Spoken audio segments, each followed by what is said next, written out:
పనికి మాలిన స్టోరీలతో 2 ఏళ్ళు టైంపాస్ చేస్తూ ఉన్నాడు. నేను అడుగుతా ఉన్నా ఆయనని, రేవంత్ రెడ్డిని, ఒకటి కాదు 2 కాదు, ఇంకో 1000 వేసుకో, నీ సిట్టులు చిట్టీలు ఇంకో 1000 వేసుకో, ఏం ఫరక పడదు.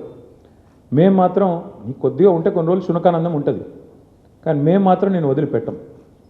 బీఆర్ఎస్ ఇవాళ తెలంగాణ ప్రజల గొంతుక, ప్రధాన ప్రతిపక్ష పార్టీ. మీరు ఎన్నికల్లో ఆనాడు మమ్మల్ని ఓడించడానికి అడ్డమైన మాటలు చెప్పి, అడ్డగోలు హామీలు ఇచ్చి, అందమైన అబద్ధాలను 6 గ్యారంటీ కార్డుల రూపంలో ప్రచురించి ఆ రోజు ప్రజలను ఏదైతే బురిడి కొట్టించినారో, మేము ప్రజల తరపున గట్టిగా మాట్లాడుతున్నాం అన్నది నీ బాధ. ఇవాళ ఎట్లా ఉన్నదంటే నీ వ్యవహారం రేవంత్ రెడ్డి గారు, అదృష్టం అందలం ఎక్కిస్తే బుద్ధి మాత్రం ఇంకా బురదలనే ఉన్నది రేవంత్ రెడ్డి. రాజకీయంగా ఇంకా కూడా ఆయనకు జ్ఞానం రాలే, ముఖ్యమంత్రి అన్న సోయి లేదు.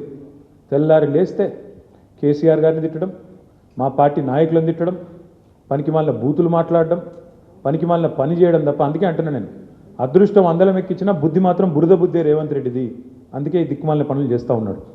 2 సంవత్సరాల నుంచి సాగదీస్తున్నాడు ఫోన్ ట్యాపింగు. నేను ఇవాళ అడుగుతా ఉన్నా రేవంత్ రెడ్డిని, ఎందుకు ఒక్క అధికారి కానీ, ఒక్క మంత్రి కానీ, లేదా స్వయంగా హోంమంత్రి ముఖ్యమంత్రిగా ఉన్న ఈ రాష్ట్రంలో ఒక్క అఫీషియల్ ప్రెస్ మీట్ ఎందుకు ఉండదండి ఫోన్ ట్యాపింగ్ మీద? ఒక్కరు బయటకు వచ్చి ఎందుకు మాట్లాడరు? ఎన్ని రోజులు లీక్ల మీద బతుకుతావు? జరిగింది తప్పు అంటున్నావు, ఏం తప్పు జరిగింది చెప్పు. ఇంకెన్ని రోజులు లీక్ల మీద బతుకుతావు? ఎన్ని రోజులు లీకులు ఇచ్చుకుంటా, ఫలానా వల్లదైంది, ఇదైంది, అల్లమైంది, బెల్లమైంది, పనికిమాలిన లీకులు తప్ప ఒక్క అధికారిక ప్రెస్ మీట్ ఈరోజు వరకు ఉందా?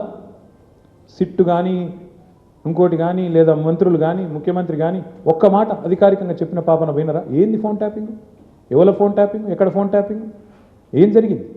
రాజకీయ వేధింపులకు ఇంకా విచిత్రం ఏంటంటే, హరీష్ రావు గారి మీద కుట్ర, ఎవరో ఒక ఆయన సిద్దిపేటలో ఆయన మీద రాజకీయ ప్రత్యర్థిగా ఉన్న ఆయనతోని కేసు పెట్టించారు. పెట్టిస్తే హరీష్ రావు గారు న్యాయస్థానాన్ని ఆశ్రయించినారు, హైకోర్టు పోయినారు. హైకోర్టు కొట్టేసింది.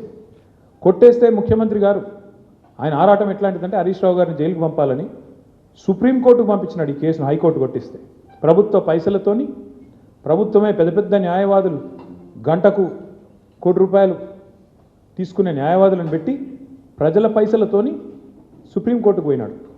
సుప్రీంకోర్టు కూడా కొట్టేసింది. అయినా నీకు సిగ్గు రాలేదా?